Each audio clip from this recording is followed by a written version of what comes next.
Hello guys, വെറും 5 മിനിറ്റിൽ തയ്യാറാക്കാൻ പറ്റുന്ന നല്ലൊരു തക്കാളി കറിയുടെ റെസിപ്പിയാണ് ഞാനിവിടെ ഷെയർ ചെയ്യാൻ പോകുന്നത്.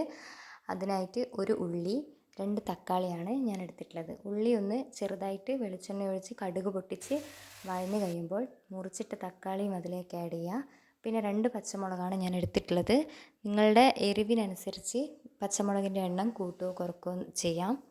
അങ്ങനെ ഈ തക്കാളിയും ഉള്ളിയും പച്ചമുളകും കൂടി നല്ല പോലെ വഴറ്റിയെടുക്കണം. ലേശം ഉപ്പ് ചേർത്ത് കഴിഞ്ഞാൽ പെട്ടെന്ന് വഴഞ്ഞ് കിട്ടും. അപ്പോൾ അത് കുറച്ച് നേരം നല്ലപോലെ വഴറ്റിയെടുക്കാൻ വേണ്ടി ശ്രമിക്കുക. പിന്നെ ഇതിലേക്ക് ഒരു 3, 4, 5 അല്ലി വെളുത്തുള്ളി നല്ലപോലെ ചതച്ചത്, അതേപോലെ തന്നെ ഒരു കഷ്ണം ഇഞ്ചി, ഇതും ഞാൻ ഇതിൽ ആഡ് ചെയ്യുന്നുണ്ട്. ഇത് മൂന്നും ചേർത്ത് നല്ലപോലെ ഈ വഴഞ്ഞു വന്ന തക്കാളിയിലും ഉള്ളിയിലേക്കും ആഡ് ചെയ്ത് നല്ലപോലെ ഇളക്കി കൊടുക്കണം. ഈ വെളുത്തുള്ളിയുടെ ടേസ്റ്റ് അതുപോലെ ഇഞ്ചിയുടെ ടേസ്റ്റ് ഇഷ്ടമല്ലാത്തവർ അത് നമുക്ക് ഡ്രോപ്പ് ചെയ്യാം. പിന്നെ അതിനുശേഷം ആവശ്യത്തിന് വെള്ളം ചേർക്കുക. അതിനുശേഷം അതിലേക്ക് കുറച്ച് ആവശ്യത്തിനുള്ള മുളക് പൊടി, മഞ്ഞൾപ്പൊടി, അതുപോലെ ആവശ്യത്തിനുള്ള ഉപ്പ് എന്നിവ ചേർത്തിട്ട് പിന്നെ നല്ലപോലെ ഇളക്കി കൊടുക്കണം.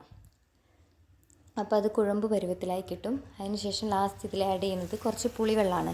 അതായത് പുളി ഇതിന് കുറച്ച് മുന്നേ കുതിർത്ത് വെച്ച് കഴിഞ്ഞാൽ അതിൻ്റെ വെള്ളം നല്ലപോലെ പിഴിഞ്ഞെടുക്കാൻ പറ്റും.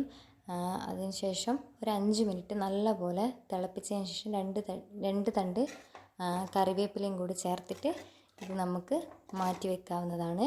ഈ റെസിപ്പി ഇഷ്ടമായിട്ടുണ്ടെങ്കിൽ ലൈക്ക് ചെയ്യാനും ഷെയർ ചെയ്യാനും സബ്സ്ക്രൈബ് ചെയ്യാനും മറക്കരുത്.